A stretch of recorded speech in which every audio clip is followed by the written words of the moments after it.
Good afternoon, everyone. My name is Karen Howard. I am a consultant for the BUILD initiative, and it is my pleasure to welcome you to this webinar, Justice from the Start, Supporting Prenatal-to-Three with Federal Relief Funds. Several weeks ago, the BUILD initiative published Supporting Prenatal-to-Three with Federal Funds, which was a guide which focused on how state and federal government and state governments can leverage historic investments with pandemic funding in early care and education, family support, and healthcare. You'll find the link to that guide. In case you haven't seen it, you'll find it in the chat. Today's webinar is the final webinar in a three-part series that builds upon that guide by highlighting the important examples of how advocates and policymakers are putting ARPA money and other federal relief money to great use to address longstanding disparities and critical needs in the prenatal to three period. Our first webinar was on early care and education. Our second webinar just last week was on family support policies and programs. And in the chat, you will find the recording to our first webinar, and soon you will receive the recording to the second webinar. And today we'll discuss healthcare initiatives with an amazing panel of women who are seizing the opportunity to improve health and well-being of young children and their families with federal relief money. And so before I introduce our speakers, I want to ask that you do us a favor, and that is that you get loud in the chat, that we hear from you, your questions, your comments, and also please share how you're using pandemic money for healthcare initiatives in the prenatal to three period. And with that, I want to say just how fortunate we are to have an amazing panel. We have Vicki Krause. Vicki is a policy analyst with North Carolina Child, where she leads their environmental health program to ensure that children grow up in a safe environment. Vicki will discuss North Carolina's plans to use pandemic funding to address lead in the water in child care centers. And as we know, this is a national issue, and Vicki will talk to us about how North Carolina is addressing this environmental justice and health issue. We have Janine Galloway. Janine is the Maternal and Child Health Director at Georgia's Department of Public Health, where she has a very busy job. She oversees programs and services related to early intervention, home visiting, Healthy Start, fatherhood initiatives, and other initiatives to improve health outcomes. Janine will be talking to us about two initiatives, one involving the Part C program, and a data system in the Part C program, as well as equity planning to reach underserved areas. And second, implicit bias training in the McV program and implicit bias with other pediatric providers to improve birth outcomes. And finally, we're so happy to have Stephanie Rubin with us. Stephanie is the CEO of Texans Care for Children. Texans Care for Children is a statewide cross-sector policy organization, and Stephanie has a long history of designing and implementing children's policy initiatives. She's going to highlight her work, her organization's work to secure Medicaid coverage for up to 6 months postpartum for pregnant women. She will also talk about maternal mental health care and the state's efforts to expand access to maternal mental health care. And so without further ado, because we have so much to cover, Vicki, I'm gonna ask that you kick us off. Thanks so much, Karen. I'm so happy to be here with you all. And I just want to take this time to tell you all about an exciting proposal that we have in North Carolina for the use of ARPA funds. And a little bit of background for this. So Karen shared that it's about, reducing children's lead exposure. In North Carolina, as in, so many other states across the country, lead continues to be pervasive in children's environments and continues to lead to children being lead poisoned every year. And so in North Carolina, a few years ago, we really set an ambitious goal to end childhood lead poisoning in 10 years. That was about 5 years ago now, and we've made some really great progress on that. What we knew from the research is that young children in particular are the most vulnerable population, among the most vulnerable to the health impacts of lead. Lead, unfortunately, because kids' organs are still developing, impacts brain development, impacts growth, can lead to behavioral issues and can make it difficult for kids to learn well and succeed in school. And so because of that, we focus a lot of our work on early childhood and thinking about the places where our young kids spend most of their time. And we know that childcare centers are certainly one of those places. And so because of that, the other challenge that we have, not just in North Carolina, but in most places, is that kids are really our only lead detectors. We wait until they're exposed and show up at the doctor or the health department with a problem and then get screened and tested and find out that they've been exposed to lead. So we needed to do better than that. We really needed some primary prevention in the state. And so to do that, we worked with partners like the Division of Public Health and a nonprofit, RTI International, to draft a public health amendment rule for North Carolina that would require that all licensed child care centers in our state test their drinking and cooking water for lead. And every 3 years, so not just one time, and to take action when elevated lead levels were found. And we worked with our partners, we worked with community advocates to lift up the importance of this rule, and eventually it got adopted right at the end of 2019. The great thing about this initiative is that RTI International developed a really sophisticated model for testing for lead. It was affordable and it was accessible to child care centers, and it involved citizen sampling. So we would build awareness and empower child care teachers to be able to test their water for lead and send the samples in and be able to understand the results and know how to take action. And that approach has been really successful. You know, that brings us to this year. In 2021, earlier this summer, we learned that over 90% of childcare centers have now tested their drinking water. And the results show that 1 in 10 centers have found elevated lead in their water. So we know that it's an issue. And that's background to where we are now with the ARPA funds.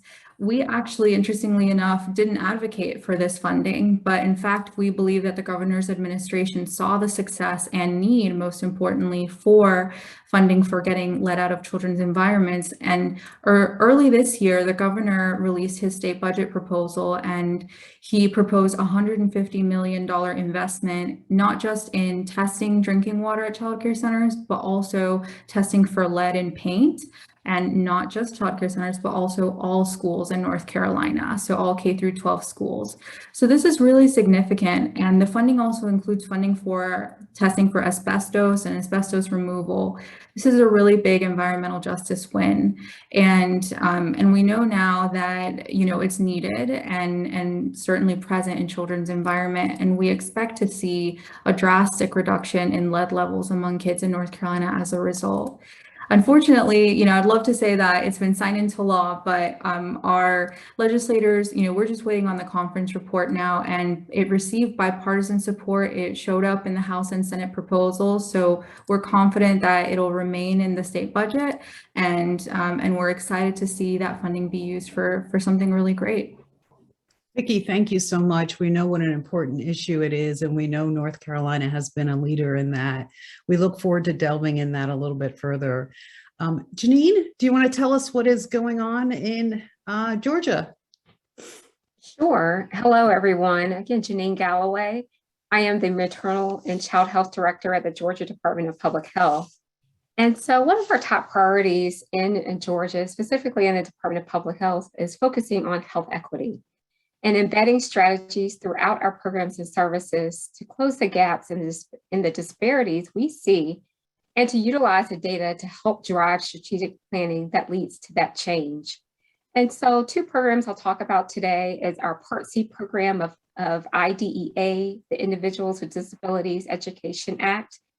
And in our state, the Part C program is a Babies Can't Wait program. We receive funds and will be developing a new data system. And this is to better serve our families. We want to create a family portal so that they can access to their forms and documents, ask questions, a training portal for our providers and our staff, be able to pull ad hoc reports, include teleintervention as a mode of service delivery, since that is our primary mode currently, and a system that will be more user-friendly and efficient, reduce duplication, helping us to really look across the state and analyze the data. Where are we making an impact with our families, whether that's geographically in our rural areas or urban, or with racial or ethnically, really making sure that we could do a deep dive and pull that analytical reports so that we can know where we need to put more resources in a certain area of the state. And along those lines, we are going to be developing a health equity strategic plan for Part C. And to start with that, we're going to conduct an environmental scan to help us with informing, again, where are our underserved areas when it comes to Part C in our state. We know, we can basically see on average where we are missing the mark in some of our rural areas within certain populations, but really that detailed granular data is what we're looking for. And so we want to know, are we reaching our diverse population racially and ethnically, and in rural areas, our children? Are our providers representative of those communities? And so that environmental scan will help us with that information for and in developing our plan. And our plan will include an outreach campaign. So in those areas where we lack those supports in our Part C program, we want to put an educational campaign to educate the public on the importance of Part C, who qualifies, and how they can get access to the program. And also we want to attract more providers. We want to get in touch with those universities, those technical schools, those training institutes that are training those next providers, those PTs, OTs, speech therapists. And again, make sure that we have providers that are reflective of the communities that we're looking to engage. And in addition to that, we plan to provide education and training on what health equity is and what implicit bias is, and how it can impact the services provided to our families and our Babies Can't Wait program. So we're going to be providing those trainings and resources, not only to our staff, our early intervention coordinators, but to our providers that are carrying out that service, and to our state improvement coordinating council that helps to develop the strategic direction for our program and works closely with our state. And we want to include our local implementing coordinating councils as well. We want them to be engaged to understand what health equity is, the importance of understanding your biases, and to be able to work better with their families, and also be able to provide those families with those training options as well. So we want to touch any and everybody within our Part C program, from our staff to providers to our families, to hopefully make a difference. And so next, I'll move into our home visiting program. So with the Georgia McV program, which is the Maternal Infant Early Childhood Home Visiting Program supported by HRSA, through our ARPA funds, we also have that health equity plan there as well. And it was perfect timing, because in Georgia, we're very focused on infant mortality and reducing the disparity between Black and Brown babies. And we have an infant mortality working group that's supported by our Title V team in MCH. And a part of that infant mortality group, they again recognize the importance of providing education awareness on what health equity is, what are disparities, how it impacts infant mortality, and the importance of implicit bias training to our providers. And so with that information, when we were developing our plans for the ARPA funds, we included trainings in our ARPA plans for the McV funding. And so we are happy to report that we have identified some implicit bias trainings that we're looking into. Our target audience, of course, is our home visitors, but we're also including pediatric providers, whether that's physicians, nurses, doulas, anybody that touches that baby, especially within that first year of life, where we're seeing infant mortality, where our numbers come from in Georgia. And so again, that was a great example of of multiple areas, multiple funding streams coming together to say, how can we make a difference, especially when it comes to reducing infant mortality and the disparity. and working together, Title V and McV. Thank you. Janine, thank you. We know Part C and home visiting are such critical programs, and we're really going to look forward to digging in on the data systems. They're usually not sexy, but here it's quite sexy in that it's leading to an equity plan, as well as the implicit bias training. Stephanie, do you want to tell us what is happening in Texas with maternal mental health? Yeah, I'm so, this is a very exciting day, Yes. partly because I get to be with you all and this impressive group of people. And of course, what Georgia's doing around kids and health equity and the wording they use and what all of that is amazing. But of course, what's happening at the federal level. And I know we're all on pins and needles to find out exactly what the details are of everything.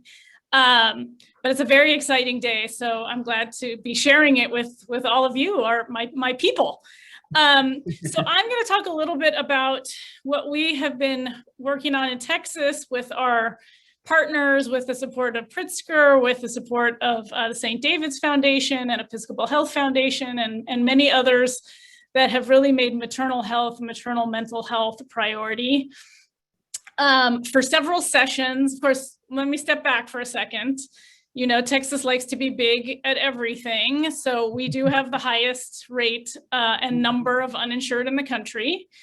In terms of women, 1 in 4 Texas women of childbearing age are uninsured in Texas. That's 1.4 million Texas women. 1 of every 4 uninsured women in the US lives in Texas or Florida. So, you know, what happens here matters nationally in terms of the health of moms and babies. We do not have Medicaid expansion here, as most of you know.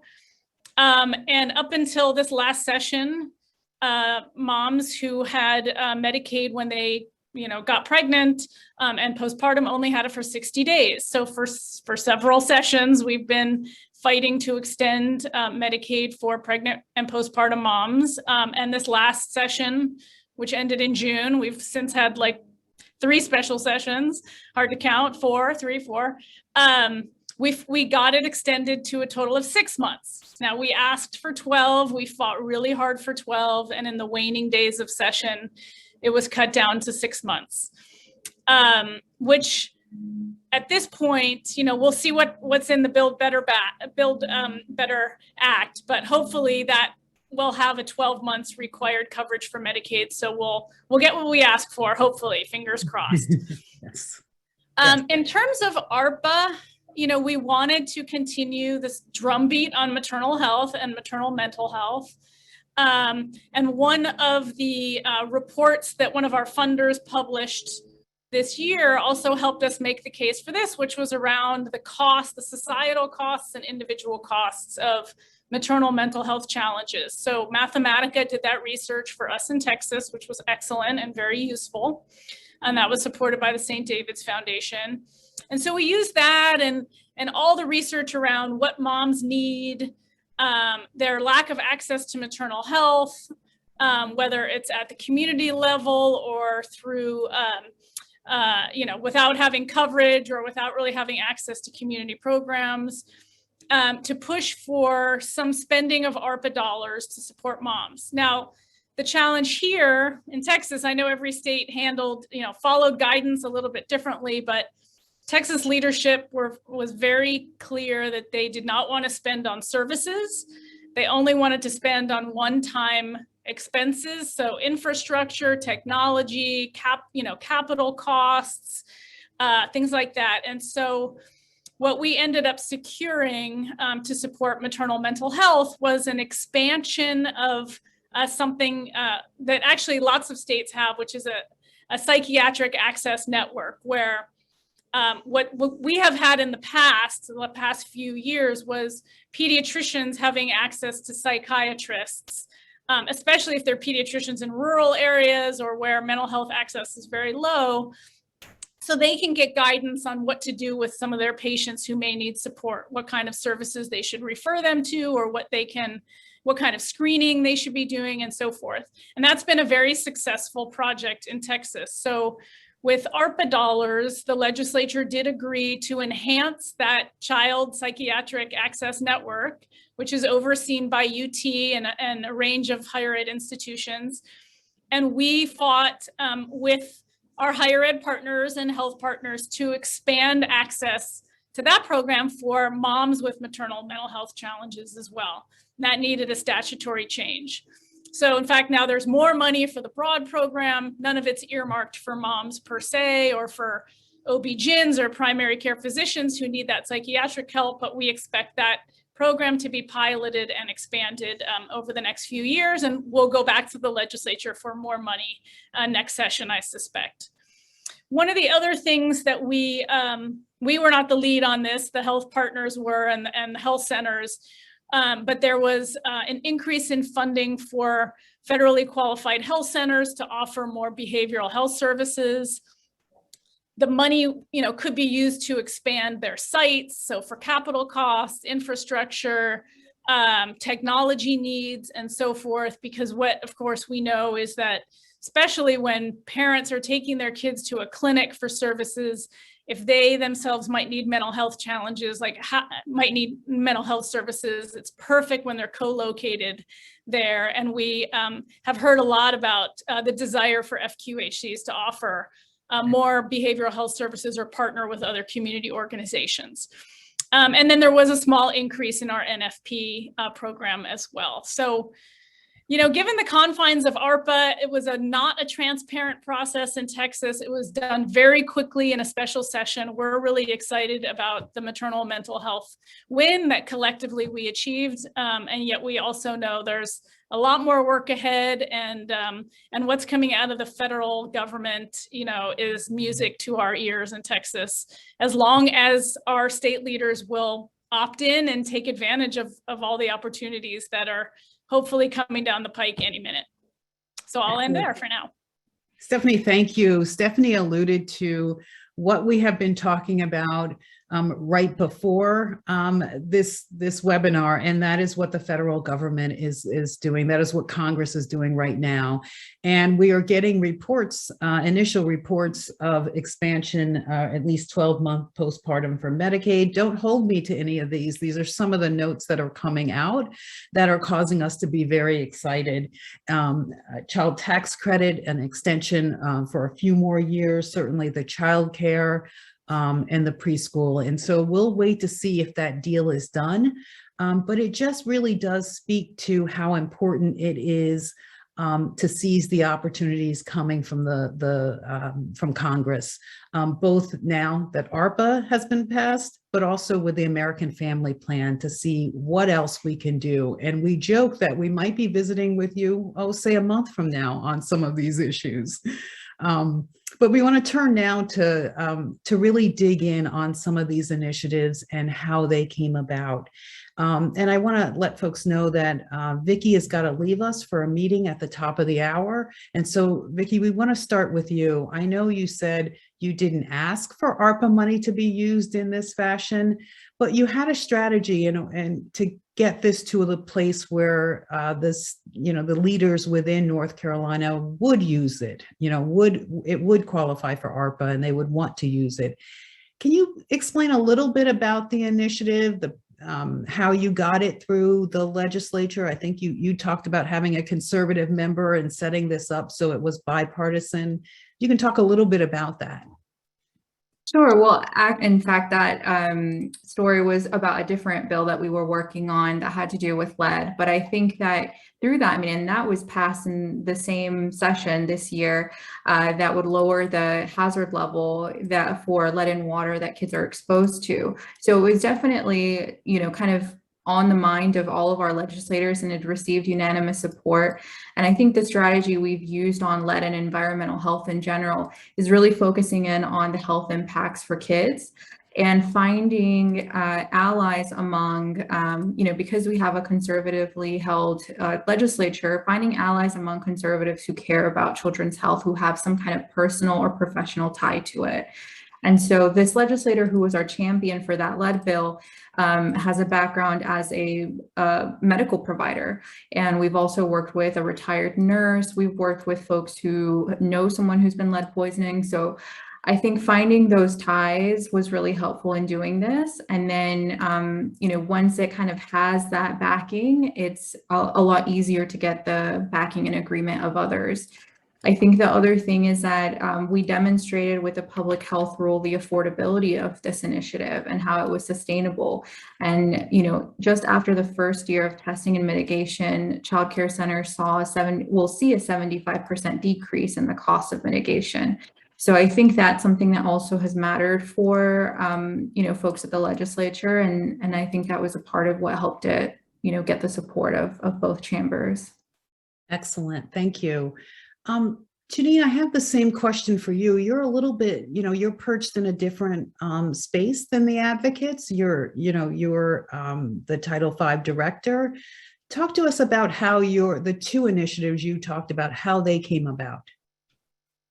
Yeah, so for our for Babies Can't Wait and the data system and health equity plan, really bringing our team together to talk through, you know, what are some of our challenges? This is money that was a surprise to us.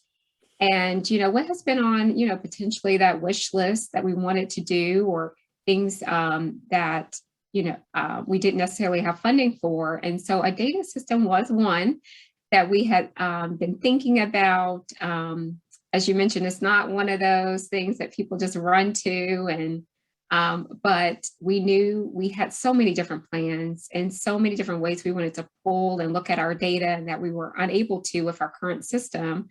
And then with the health equity strategy, again, it was an internal decision with our team, and also the fact that our agency is in the midst of finalizing their DPH, their health equity plan as well. So we will have one for our whole agency. And so that was great. I think it's the first time our agency really has had one that is going to be so detailed, with multiple goals and strategies, and trickling down to our districts and how they can make be a part of that health equity plan. And even though we have been talking for many, many years at MCH and Title V about the importance of health equity, it was great to see it on an agency at that level. And so with our Part C program, there really hadn't been a lot of discussion around health equity, to my knowledge, and giving actual strategies on how to, you know, implement within that particular program. And so we said, hey, it's our time. It's the buzz right now a lot within our nation with COVID, and in our state and within our agency, and let's do it for this program. Excellent. And the implicit bias training, was that similar? Yeah. Right. So again, with implicit bias, it was, you know, we tried really hard to collaborate and to work together internally and externally. And with I oversee infant mortality work for our state as well. And so our deputy director for home visiting is a part of that group, because we know how important home visiting is into helping to improve birth and maternal outcomes. And so she plays a role there. And with the various ideas that came up with our infant mortality group on how we can make a difference and make an impact, one of it was the implicit bias training. But again, at the time, no one really had the funding to support it, but we had the idea. And then again, the funding came available, and we said, this is great. Let's merge the two together, and we had already started planting the seed with our home visiting program by offering the groundwater presentation and some other type of presentations to our home visitors. And now it's time to take it to the next level. And what better than in providing awareness about implicit bias, and then attaching that to our infant mortality strategy, and offering it also to our pediatric providers. Any pushback from decision makers that you can share? For me, no pushback at Excellent. all. You know, we always talk about how to deal with, or racism, of course, comes up when you talk about implicit bias, health equity, and things of that nature. That plays a definite role into the health of people nationwide. But no real pushback. It was just, well, what is going to be our place with tackling such a huge challenge and issue? And conversations about that. And basically within public health, we gather tons of data. We provide data. We provide it to the community. We inform the community where there is a disparity, not necessarily saying that that is due to racism, but it could be many factors. And so we equip our partners with that data and that information and what is happening. And we encourage them to take that data and say, hey, this is what's going on. Racism could be a factor. And so, developing your strategic plan and your outreach and your trainings and things of that nature to talk about that, how it impacts systems and ultimately the health of the workforce. But no major pushback. It was just, how are we going to tackle some of those sometimes difficult conversations to have? Right. We'll get into that in a minute. But Stephanie, I know you said it was not a transparent process, but you were working nevertheless behind the scenes and setting up some of the groundwork for the initiatives. Talk to us a little bit about that and how they do it in Texas, and then how you maneuver that. Well, first, I just want to say I love Janine. And, we made it have, look easy, didn't she? Just do it. Oh my goodness. I mean, we obviously have agency leadership and staff who are wonderful, who get it, who want to do health equity, and who do some of it very quietly. It's not as outward as what Vicki's talking about. In fact, we have our legislature defunded an Office of Minority Health a few sessions ago. So, we have this kind of dichotomy, which is really a struggle. But anyway, I know we're going to get to that. In terms of the expanded coverage, the postpartum coverage, that was many years in the making, very focused campaign, where we were all about the drumbeat, coordinating messages, elevating existing voices, finding new voices and new partners on the business side, who are centrist, including we managed to get the more conservative think tank, to support that as well. And with all that drumbeat, there was a lot of attention around the uninsured rate, right? And Texas was not going to expand Medicaid, but this was a step that legislators felt they could take. And the expansion to 12 months postpartum coverage became part of our House Speaker's health policy agenda. He had a handful of things he wanted to accomplish, and this was one of them. So that really helped because, he's a Republican speaker and he made it a priority. We'd never had the bill heard in the Senate before and passed, but we had legislative champions in the House and Senate, and it happened through some serious advocacy that lasted a really long time. and the research and advocacy by everybody was really important. In terms of the ARPA piece, that had kind of a history. The Child Psychiatric Network had already existed. It was new, it was going really well, so that was wonderful. And its champions were in the higher ed institutions, which are very popular in Texas, as you can imagine, our public institutions. But a previous bill that we had helped pass a couple of sessions prior, what required our health agency, Health and Human Services Agency, to create a strategic plan around maternal mental health. And that was a bill that we helped pass.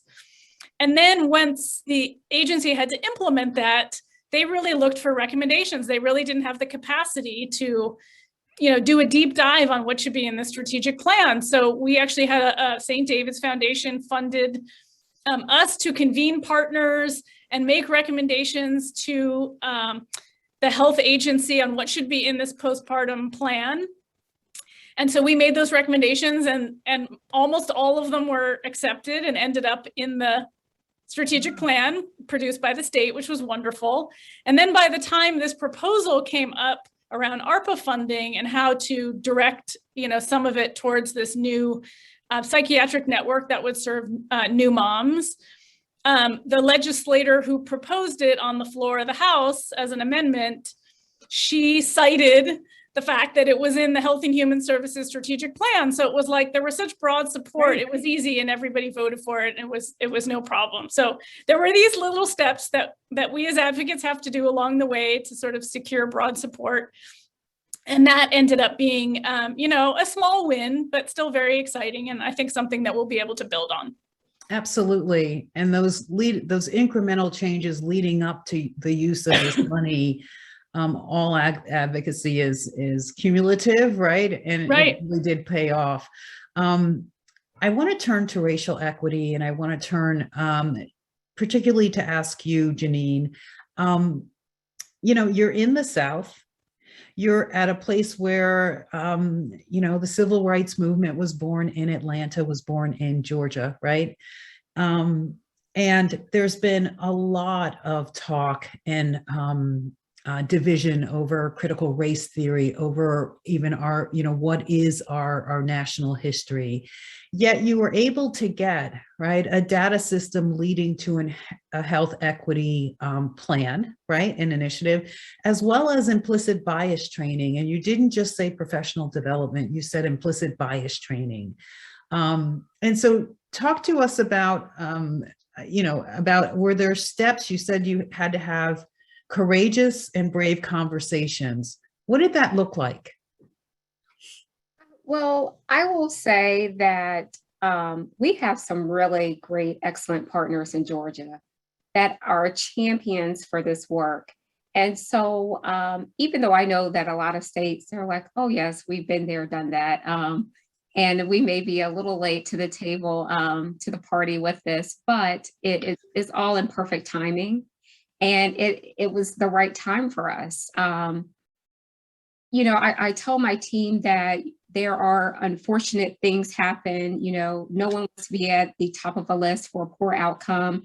Georgia's at the top of the list for, maternal mortality and infant mortality when it comes to the disparities between Black women and Black babies. Mm-hmm. And, but with that, it opens people's eyes, our partners, our legislators, to say there's a problem, we need to address it, how can we? And they look to public health. They really do look to us as a partner, to state agencies, to other organizations that focus on this work, to help advise, to say, how do we turn the corner? How do we make change? And of course, being in public health, we are educated and we on topics such as implicit bias, health equities, disparities. And we make those decisions and recommendations, and we're able to see the work through. And I think there's also a lot of trust within the organization that as leaders of our different program areas, we will make the best decisions for those programs and for the children and families in our community and our state. And so, again, there hasn't been really any pushback that I'm aware of, and there's been encouragement for us to do what we need to do to, again, turn that corner and reduce these rates and make it possible that all babies and all women, all families have equitable care and good outcomes. And so we're very happy about that. I know our legislators, I think it was a couple of sessions ago, provided funding, allocated dollars for around maternal mortality. Mm-hmm. So for various projects, innovative projects there. So they have been supportive and again, but we have great partners that talk about it constantly, are great advocates, and they say those words so people hear them over and over again: implicit bias, health equity, disparities. So I think the more and more people hear about it, they get a little bit more comfortable and they become educated on the importance of saying, understanding, and implementing. Absolutely. And great to have partners that are pushing in that direction, right? Vicki, I want to turn to you. There is a question in the chat. I want to turn to you about equity, but the question is, any capacity in North Carolina to include licensed home providers in testing and other health-related services of this type of childcare? So not just the licensed centers. Yes. Yeah. Great question. I had responded to Jackie and I didn't realize I did it individually, but it's a great question. I think that for us, home-based centers are regulated differently. And so we couldn't include them in the requirement for the public health rule amendment. However, a bit, lucky that what happened in 2019 is that the US EPA released grants for states to test their drinking water for lead in childcare centers. And it was almost $1 million, which covered testing. And with the leftover funds, our childhood lead poisoning prevention program was actually able to offer testing to home-based centers on an optional basis. They couldn't require them to do so. So with the ARPA funding, I think that's the same thought, is that we would do schools and licensed centers who are required to test, and then funds that are left over, which, I'm sure there will be plenty, will be able to be used to test home-based centers. Fantastic. And so, Vicki, how about the equity in your initiative? Now, I read that there were two factors, right, in terms of lead, the prevalence of lead poisoning, the older stock and housing, as well as poverty. And I'm imagining in North Carolina that poverty does correspond to racial inequities and racial disparities in lead. If you can speak to that, and also whether you used a race explicit strategy when you were trying to get this through. Yes. And I think we have really lots of research that points to the fact that people of color and children of color are at higher risk for those reasons of being exposed to lead. So when writing, in articles and speaking to the media, we were definitely talking about this as a racial justice issue. And with a statewide requirement for childcare centers, I think we could certainly speak to how it would make a difference the most for children of color and families of color. And it was a universal policy, so it would affect, all children. When it comes to implementation, I think that issue became really important, because what we were seeing is that RTI, who was helping the centers enroll, was providing minimal support to all centers and not doing additional outreach to centers that were in the higher risk zip codes that had more people of color in them. And what we saw is that those centers were having really low enrollment rates and not getting tested. So with this requirement, there was also a penalty tied to it, that if centers didn't test within the first year, it would affect their rating.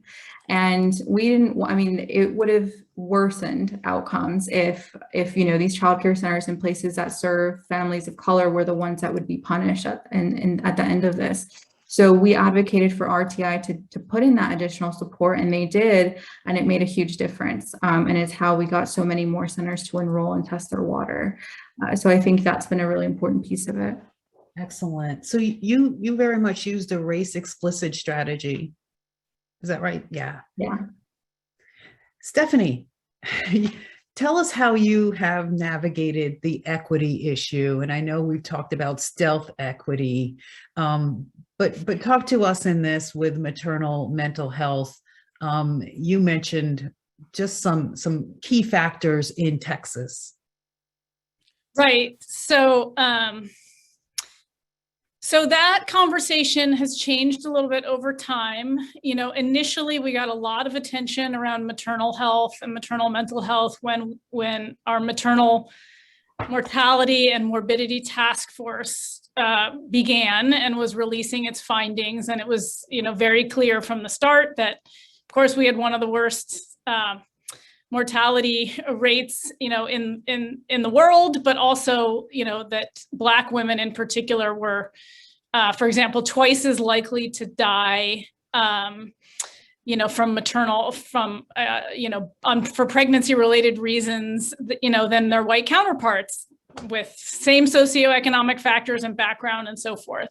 And we also have some legislators who, one in particular who's Black, who had a very serious sort of pregnancy issue herself, and she's very outspoken. So it's definitely out there as a discussion that this is something that, we need to address for all women, and that Black women in particular have really been hit hardest. What we have done over time, though, of course, this last legislative session at Texas was very focused on well, let's say it was not a good equity discussion. I'll put it that way. We always talk about disparities. We will always talk about, the implications on legislation, but this year we didn't lead with it. We talked about the need, sort of data across the board. We talked about the need in rural areas. We talked about access issues in general, the effect on babies, the important early childhood development that comes when moms are healthy and can attach to their children. When we're speaking to Congress, we lead more with the equity conversation, but at the state level, it's part of what we talk about, but may not be the leading piece. And I think one of the reasons that we do that is, as advocates, we sort of have a dual role. We want to achieve the policy goals that are in front of us.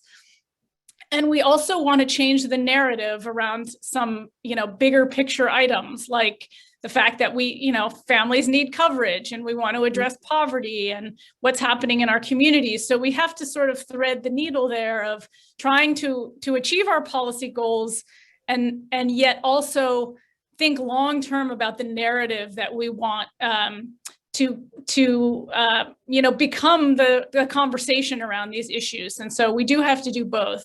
One of the things that we have focused a lot on in our messaging, and we have a sort of a messaging guide a little bit around this, is to how to talk about disparities and how to take them out of a sort of individual, make sure there's no stigma attached to when we talk about, Black women are more likely to die, for example. Like, we don't want that to become a stigmatizing issue, that there's something that the Black women themselves are doing to cause this result. So we talk a lot about why disparities exist, the policy and system barriers, what's at play. And so we make sure to meld those kind of comments together. And we do a lot of sort of education of partners around how to do that as well. We talk about the lack of insurance coverage, for example, and who suffers the most from that situation. And we also try to offer solutions. So the policymakers aren't just left thinking like, well, I don't know what to do about this, or that's left to some other community to figure it out. Like, that's more likely to happen in Dallas. That's Dallas's problem. And so kind of melding all these pieces together is how we try to say that it's an issue. We have these issues all over the state. This is something where our failed policies have played a role in it, and there's also ways to fix these policies that are practical and are the right things to do based on data and so forth. So that's kind of how we approach it. And I would say on the maternal mental health piece, we really haven't gotten much pushback. There was a time, I know Adriana on my team once testified in front of a committee, and she was talking about the fact that Black women are more likely to die. And one of the legislators, who's not in the legislature anymore, but she specifically said to Adriana, are you saying that doctors are racist? Is that what you're saying? So, you have to kind of prepare for those questions about how you step back and you talk about, policy, the policy issues at play and the systemic barriers, and not blaming anyone in particular and not pointing the fingers at legislators. And that's sort of how we have to prepare for these kind of conversations. And but they're challenging, and we certainly wish we could have them more openly than we do. Well, I saw, Vicki, you nodding your head. Have you had similar experiences in North Carolina with your advocacy? Yeah, I think that in a similar boat, we're one of the states where critical race theory has come up. And so clearly there's just a whole slew of people who don't understand implicit bias and systemic racism. And so it's hard to make it, it's hard to make it real for people sometimes. I think that, yeah, it's a really big ongoing communications issue. And sometimes it's hard to get your point across. I think there's just a point where you just can't communicate it. The messenger also matters. When we send our analysts of color to the legislature, they're going to have a very different experience from our white lobbyists. So I think that all of those things factor in. Janine, I also saw you a little bit nodding your head. Do you, in terms of messaging, and you talked about highlighting the disparities, highlighting, do you want to be last in this? I wondered if you had a comment based on what Stephanie and Vicky shared. I do think it's important, again, back to that education and that people understand and that you kind of change how your presentation or how you're presenting the information based on your audience. And really, you have to know your audience and have to know where they are. Are they at number 1 or are they at 10? Like they understand and they know, or are they at square one? And again, I represent a state agency. So again, I go back to those partners, which I'm happy to have one that is on this call today. But we rely heavily on our partners, such as Vicky and Stephanie represent those partner organizations that we would work with and partner with to carry out a lot of those messages. Absolutely. They are, able to have some of those type of conversations, and especially because they're advocates and we don't advocate at the state. And so again, yes, love our partners, work so closely with them. And we talk about what are our goals, what is the goal of the state agency? What are we working on? What are our top priorities? And a lot of times we're in the line and they understand, what we're able to do and how far we're able to go. And then they pick up the ball from there and move forward. Right. Sustainability is a big issue. And we heard from advocates, we heard from folks. Stephanie, you mentioned, right, that your state was, I only want to spend the ARPA money on, capital investments or one time. Talk to us about the sustainability. And, Vicky, I don't know whether the money, 150 million, will take care of it forever and will cover it. I'm suspecting that it will not. And so what's the plan for sustainability that you know of that the state has or that you've recommended for the state? Yeah, that's a great question. I think the good thing is that we now have research from the childcare centers who've tested their water. And even before we got to that point, we had to put together a really detailed fiscal rule for the Board of Public Health to provide evidence that this was going to be cost effective. And so what we found in that research is that the most expensive year of implementation is the first year.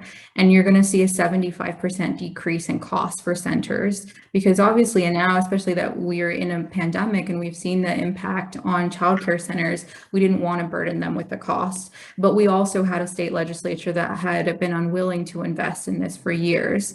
And so we knew that they would have to cover the mitigation costs. So that was the good news. Once you take steps, and oftentimes it's not in more than 4 taps per center, usually around 2 is I think what we were seeing for elevated levels. You can install an inline filter, a point of use filter. A really good one's going to come in around $150. So that's a one-time cost with maybe a filter replacement of around $50 every year. And because it just so drastically reduces lead levels, we knew that it was just not going to be a problem, very often going forward. So that was a really good news. The citizen sampling model also was really cost effective because we didn't have to, the Division of Public Health didn't have to staff up to send people to each center. In fact, they just send a package through the mail, and childcare providers can test the water themselves. Excellent. So Stephanie, what about the sustainability for the psychiatric consultation program? So I think I think the universities are already, getting prepared to pilot it for new moms. And so we'll have, a couple of those pilots that will have some good results. And I would suspect that we'll go back next session and ask for more funding so that they can serve more moms.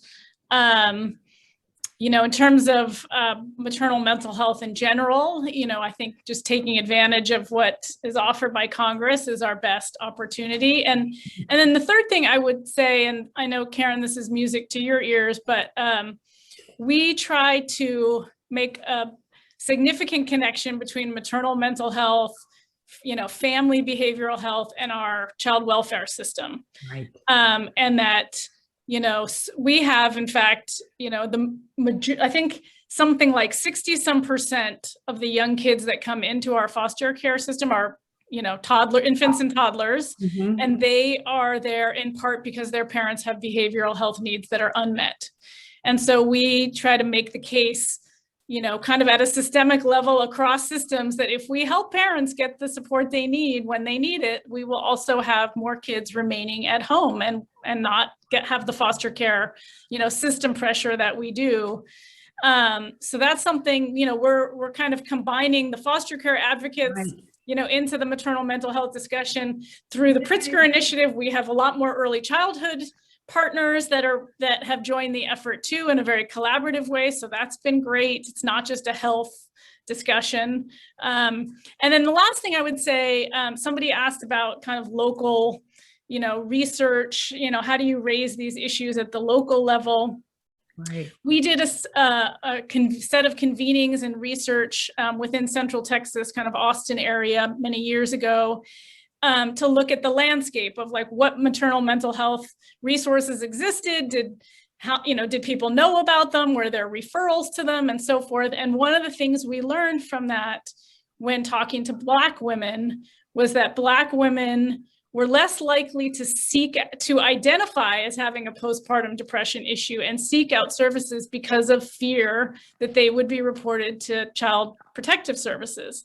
And of course, in our area, there is a huge disproportionality where many more Black kids end up in our child welfare system. So it's a real fear. Mhm. And so this is where the sort of cross-system issue really needs to be important. There are many barriers to moms, seeking help, and then also getting the help that they need and from whom. Right. So there's still a lot we're navigating, but I actually feel like maternal mental health has a lot of momentum, and I think there's a lot more that we can do to build up access to effective services over time. And you were absolutely right. That is music to my ears, that cross-sector approach. Janine, what about sustainability for you? Or is this one-time money for the data system, for the equity plan and implicit bias? Is that it? Is it a one-time thing? Yes, and before I answer that, what Stephanie said, yes, it was bringing me back to a new partnership that not a new partnership. We have a great partnership with the Division of Family and Children's Services in Georgia. And, but because we have built such a great partnership, they've come to us and said that through your home visiting, if you could, they handle plans of safe care and they hold those. Mm-hmm. And they've asked to build a partnership because they know just what you're saying, that for so many women, especially minorities, they hesitate with an interaction with certain agencies such as DFACS because they're afraid their kids are going to be taken away. And plans of safe care are supposed to help that mom, that family get the services and supports they need. And so we have developed a partnership where the home visitors are going to become trained to do plans of safe care. Oh. And also if a plan of safe care has already been developed, then they will help to carry it out and make sure that mom is following what is included. So when you said that, I thought about mentioning that because, that struggle is very real. Right. And it's a deterrent from really getting the services and support moms need because of that. Absolutely. I think sustainability, yes, the data system is, for the most part, is kind of one cost, and then you have the maintenance. And so we already have maintenance costs built into our Part C formula grant. And so we do have funding already to maintain that. And when it comes to our health equity plans, especially with home visiting, it's great that the agency is developing one, and then we have one within our section and in our programs. It's even better when our local communities have created one too, to keep activities locally. So the next step would be for those home visiting sites to create their own from our state level one. And that really helps to embed the work. And they can, if there's any costs that they develop, they can factor that within their the funding that they receive from the base McPhee funding from Georgia.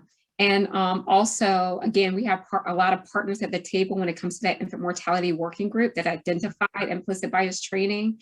And so also talking to them as they seek funding, as they develop their own strategic plans for their own organizations, including that in, and so that it kind of lives on past the funding, past this training, but after the training is always, so what, then what? And so we want organizations, our communities to constantly think, okay, after we do this, what's next? What do we want to see happen? And include that in their strategic plans and include that in funding opportunities that they look for. That is fantastic. It really is embedding equity and making and leveraging, right, and compounding the funding. That's fantastic. Wanted to ask, one of our partners, Elizabeth Barak, has told us that there is postpartum mandate to 12 months so fingers crossed if Congress does pass the bill, permanent CHIP and 12 months continuous eligibility for kids in Medicaid and CHIP. There also appears to be a Medicaid health home option. So there's more incentive for primary care for pregnant and postpartum women. I know that's music to your ears for both Georgia and Texas, right? Because your states have extended for 6 months, is that right? So hopefully we can see 12 months and more money hitting the Texas and hitting the states, right? For healthcare, for mental health, for the child tax credit and as well. So all good things. Was going to ask, because we know ARPA money came to the county, to the city, to the county level, and to the state level. Was there any consideration of coordinating or stacking funding? And Stephanie, maybe it's for you. Were you able to make inroads? I know the state had a non-transparent policy, but what about at the local level? I have to say I'm not that knowledgeable about what's happening with sort of healthcare and, hospitals getting money and how they're spending it. But I will say on the childcare front, for example, counties are getting, a significant amount of money. And I just spoke to somebody the other day who's trying to help, Houston and Harris County, which is, a massive amount of money, really to do good things in early childhood, but there just hasn't been a plan developed yet. It's like they have to kind of come together and have the capacity to do that, and that is beginning.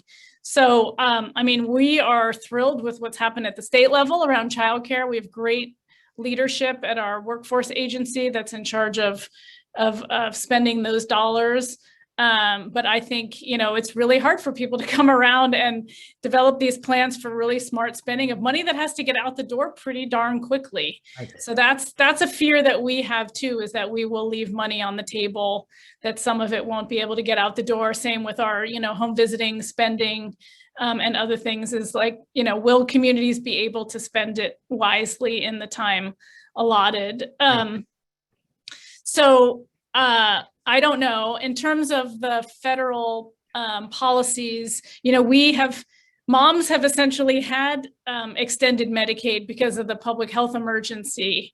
That women haven't been kicked off Medicaid, kids haven't been kicked off Medicaid. So the policies that we've been complaining about and trying to fix, have not, there's been a reprieve from them. And so certainly we hope that with what happens at the federal level, there'd be kind of a seamless shift. So moms and kids can stay in their health coverage or at least continue health coverage, but we're going to have to see how that plays out. Excellent. Janine, how about you for the county health departments and for, the city? Was there any consideration or coordination with them? When it came to our ARPA funds, we not necessarily working with the city or county, but our health districts, we have 18 in Georgia. For Babies Can't Wait, our early intervention coordinators, we have one in each district. And so, yes, they were a part of our planning and provided ideas for how we could spend the funds. And so we did use their ideas, as well as we received input from our SICC as well. And when it comes to home visiting, the same. We reached out to our home visiting communities, asked them, because, you know, we had some ideas, but again, we had to get this money out quick and fast. And we want to make sure that it's going to meet the needs of our families. And so we did ask our community partners that implement home visiting for their recommendations. And we do hope I think we have a fantastic plan for both programs. It is a short time frame. And so, you know, states are still dealing with COVID-19. Exactly. The top priority for agencies. Right. So you have COVID-19 still an impact, and those contracts and communication plans happening. At the same time, we're trying to get ARPA activities pushed through as well, but I'm hopeful. Yeah. So one thing I'm worried about, Karen, is that, you know, there's the dollar signs are so big, but yet the way that the funds can be spent are so limited in some regards. Like, I'm worried a little bit that the expectations for outcomes in terms of improving the lives of kids and moms and so forth might be outsized, given that some of the funding, at least in Texas, is limited to like infrastructure and technology and data systems and so forth. It's, you know, I'm worried that there'll be the sense of like, where'd this money go? And like, we still have the same, you know, high rates of X or low rates of something else, like, oh, that ARPA money, what did that do? And so I do think it's going to be really important for groups, you know, the state and advocates and funders to sort of figure out a strategy to tell the story of how funds were used really well, lessons learned. You know, of course, we need money for data infrastructure and technology and those things and professional development, but also kind of turn it into a narrative about how it really did help programs, but it's not enough. It's not services, it's not access, and so forth. So we'll have to figure out how to tell that story in a way that still shows that we're going to need state dollars to, you know, to pick up the slack when it's time. And that, Stephanie, you know, hopefully with like Janine doing the health equity plan, seeing the gaps, you know, and putting that out there, right? That there will be more of a record for state money as well as federal money. Right. Hopefully there's a lot of that, because this is a lot more money than we ever had, and some more money is on the way. I want to turn to, I'm sorry, Janine, were you going to say? No, I was agreeing. I want to turn to just the questions that we have in the chat, and just ask. I know Gail Norse had her hand up, and I'm not sure if there's a way for her to ask her question, but the folks will tell me that. There's one question from David Willis, from Dr. Willis, for Janine and Stephanie. What are you seeing about 2-gen efforts, policies for moms and babies in the promotion of early relational health? So Janine, you want to take that one first? Yeah. Hi, Dr. Willis. So policies in Georgia, I'm really not seeing a lot when it comes to 2-gen. But a couple of years ago, we had a study committee that was developed out of our legislators developed a study committee, and DPH was a part of that, as well as some partner organizations and other state agencies focused on infant early childhood mental health. And so that has been a big topic right now for Georgia, as well as everything else I mentioned. And there we talk about, basically, we don't say 2-gen, but it is 2-gen, and the importance of and the impact of the mom's health, many times on that mental health or development of that baby. And so one activity where we are implementing is the child parent psychotherapy training. We are training providers that are with our Department of Behavioral Health and Developmental Disabilities Agency on this child parent psychotherapy, becoming certified. And they contract with our Part C program, Babies Can't Wait, and provide that service. And we all know what Part C is all about: the natural environment, the family. And so they're going to be able to provide that much needed service to our young children that are experiencing this trauma, and also talk with the parent and the mom about, okay, well, what has happened? What's going on in your life? and to promote and to provide that education awareness. So that's where we're focusing right now, where I'm thinking about too, Jen. And then also our Georgia chapter of American Academy of Pediatrics received funding, and it was for an initiative called ASHEW, ASHEW, and I can't remember what that stands for, but where they brought in a group of pediatricians, and they also brought in public health, our family engagement coordinator, and they focused on social determinants of health.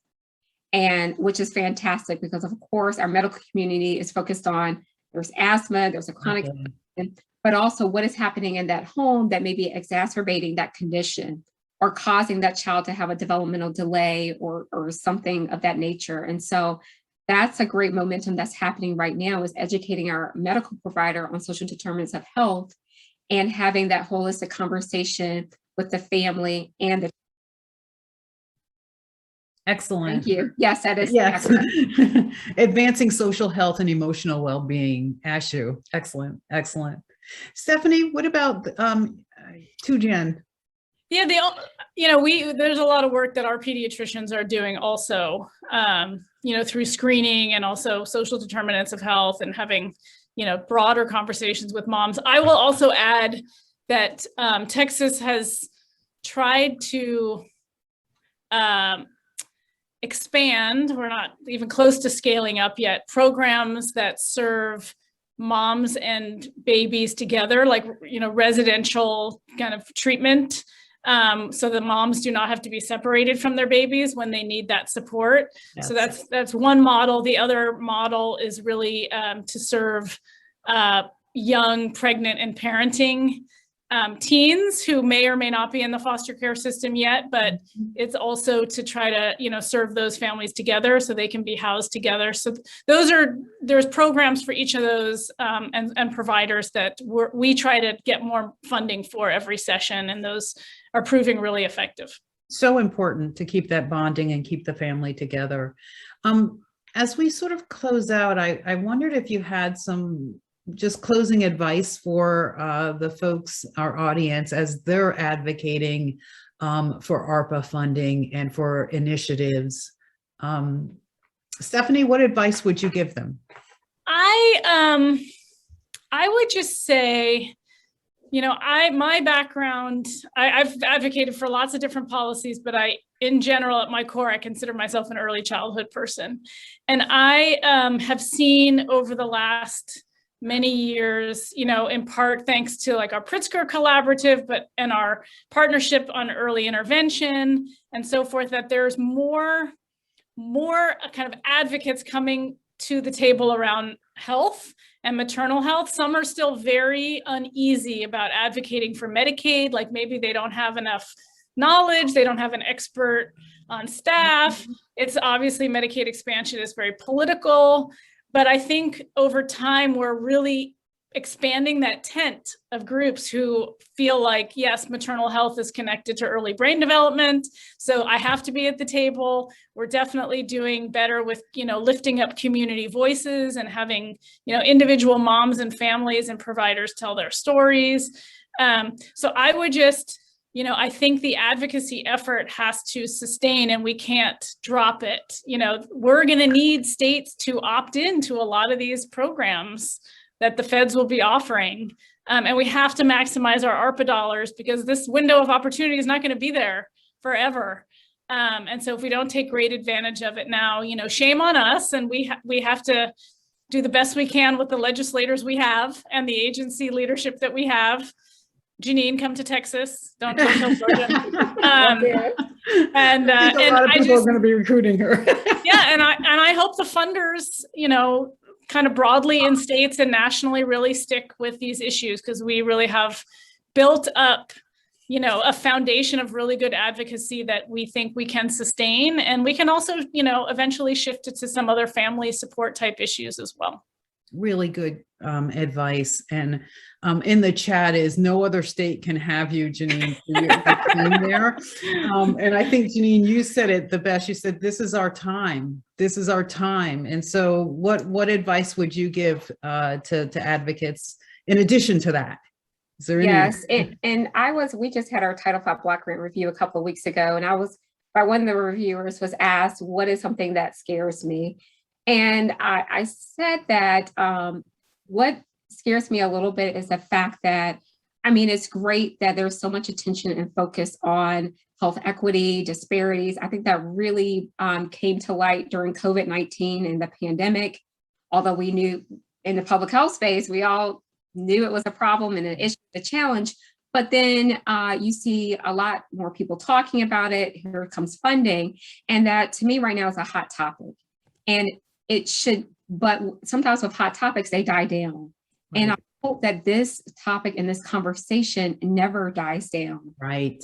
We will always have funding to support this work because it is work that is needed, but it is work that takes time. It's not a quick, like, oh, we're going to implement this and we're going to see great results. Stephanie's point, yeah. And people have to stay with us and stick with us to see it through. And so, again, I hope that we can maintain this funding and that it will constantly be a point of discussion. Thank you so much. You know, Vicki left and I didn't thank her in time. So I want to thank Vicki for all of her insight and being on. Janine, thank you. And Stephanie, thank you so much.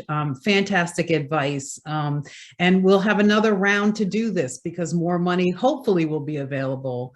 I want to just move and plug the XChange for folks and tell you that you can continue this conversation, and a great place to do it is on the XChange, where we will upload the video of this webinar, but also have, you know, other resources about what Congress is doing right now and other examples. So we would very much like you to continue the dialogue. I want to thank everyone for joining us, and I want to thank our panelists again. And I particularly want to thank the Build Initiative, who is sponsoring this and put this on and has put so much work in this. Thanks so much, everyone. Thank you, Karen. Thank you.